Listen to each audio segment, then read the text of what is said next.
Rival protests in the US city of Berkeley have descended into chaos. Anti-fascist demonstrators broke through police barricades during a rally against hate there, and then they clashed with right-wing activists.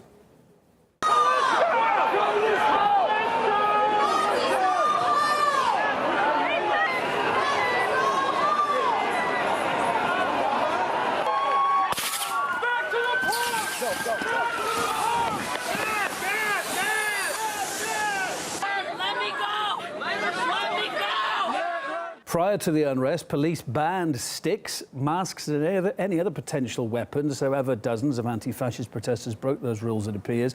They also pepper sprayed the leader of the Conservative group. One left-wing demonstrator attacked a photographer, and others reportedly threatened people who were trying to film the violence.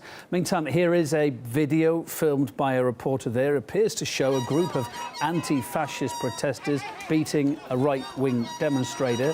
6 people were injured, 13 arrests were made. Here's Maupin with more than from Berkeley. We're here outside of Berkeley Civic Center in downtown Berkeley, California. And as you can see around me, there's a huge crowd of people calling themselves anti-fascist protesters. These are people that assembled to counter a right-wing rally that was called for today, for this afternoon, under the slogan, "Say No to Marxism." A lot of different forces out here. Now, one grouping that is widely present is the folks who call themselves Antifa. Some of them also would call themselves the Black Bloc, people with masks over their faces, helmets, goggles. They're here for a fight almost. I mean, they give that impression. We've seen repeatedly Trump folks try to come into the crowd, begin sending out their message, making statements in support of Donald Trump. Then the crowd kind of circling up, the police moving in, and scuffles breaking out.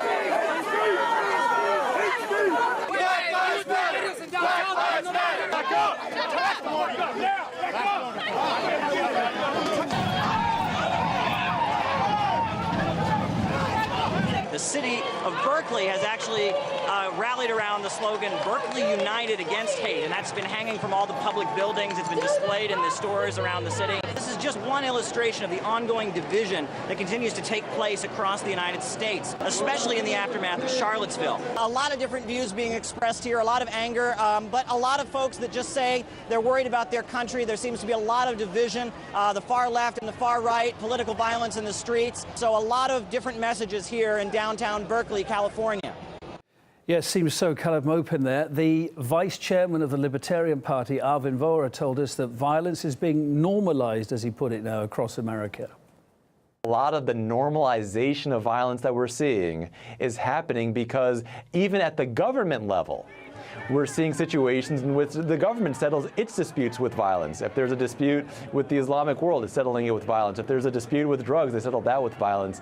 And that example needs to change. So one possibility will be a wholesale rejection of violence at the personal level and at the governmental level, and that would be an incredible opportunity for American growth. But the other possibility is an increasing cycle of violence, where violence is normalized or becomes more and more part of our politics. And a violent politics is a rejection of everything American stands for, is that we're able to settle our disputes without violence. It is one of the things that has set America apart since our founding. And to see that going in this direction, to me, is just heartbreaking. I want to see it stop.